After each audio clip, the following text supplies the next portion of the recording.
Hello, I'm Hondadash FOTO. I'm back with another one of my reviews. This time, it's the new and long-awaited Halo 5 Guardians, which is the 9th installment in the Halo franchise. It's also the second game in the Reclaimer Saga and continues the story of the Master Chief. Exclusive to the Xbox One, the game was released on October 27, 2015. Okay, let's get talking about the game. Halo 5 Guardians is all about momentum. It's fueled by new ideas, propelled by some of the biggest and boldest changes to this new edition and to the franchise yet. Some of these changes fail, but others succeeded. Although Halo 5 falters at times, it whisks us away through black holes and across war-torn tropical islands at rapid pace, much like its predecessor Halo 4. With Halo 5, developer 343 Industries comes closer to meeting the many and mandatory expectations that the Halo name carries with it. But remember, this is only the developer's second original title. Some facets of the franchise formula are at their best here. Guardians introduced new player movement, open level design, and new multiplayer mode, all to great effect. It also implements a new campaign structure that can get at some good news and some bad news, which I pretty much know you're all thinking is good news first, which is, for the first time, 8 playable campaign characters across 2 separate teams as one chases the other across the universe. Bad news, for all you campaigners that love to play on split screen, sorry, for the first time since the release of Halo Combat Evolved, no more mono-console split screen campaigns with your buddies. Pleasant surprise, though, as we see Nathan Fillion's character, Edward Buck, who you remember is the leader of the squad Orbital Drop Shock Troopers in Halo ODST, which takes place during the Earth attack of Halo 2. His humor often comes during awkward pauses, which adds life to the stern Spartan persona.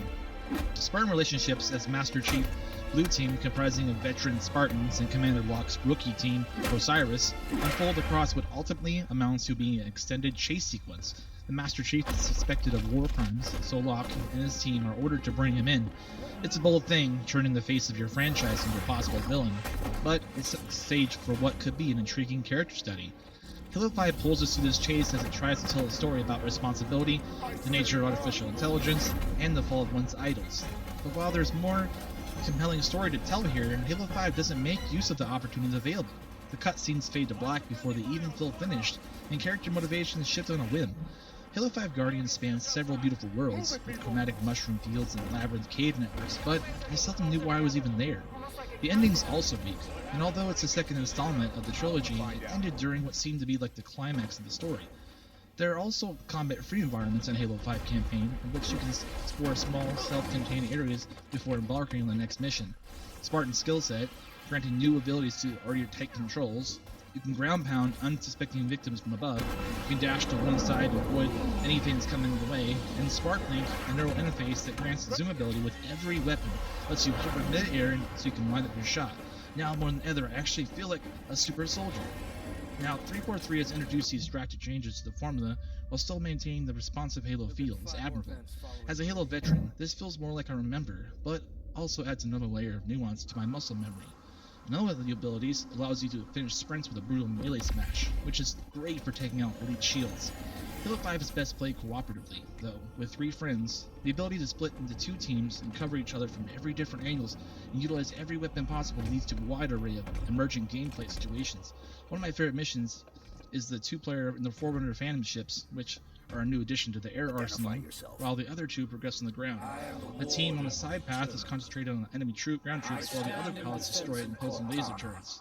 The mix of arsenal and foot combat, and the interplay between them is Halo 5 at its best. 4-player co-op also raises the weight of the ally AI, which fills any spots devoid of a human player. To be fair, the AI performs well at times after pointing out a priority aimed target, and my artificial teammates are quick to focus their fire, but other times the AI is abysmal. Halo 5 grants you a second chance for forcing a respawn, allowing your teammates to revive your dying character.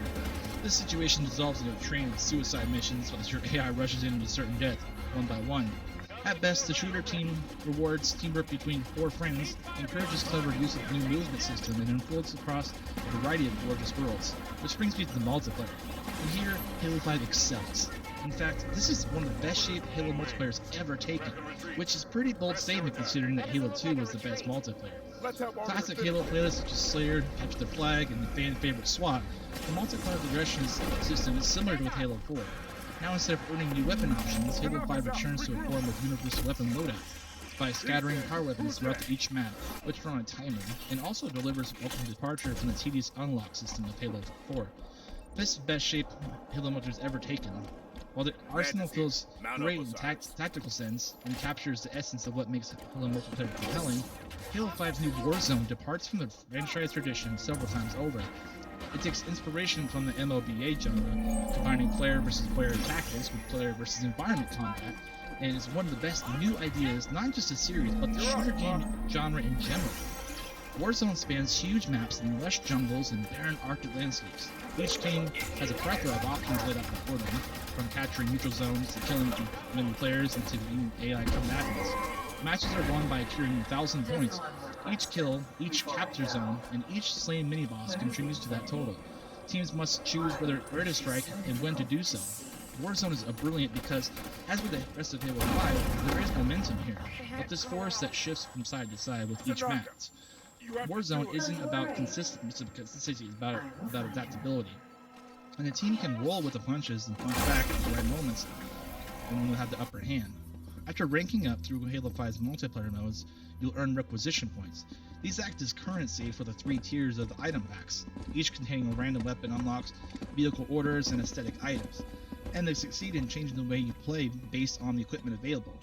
By gaining the energy throughout each match, you'll burn through the cards, thereby granting weapons and vehicles to aid in battle. She's gone, sir. You can turn the tides of skirmishes, allowing you to defeat certain bosses when others can't.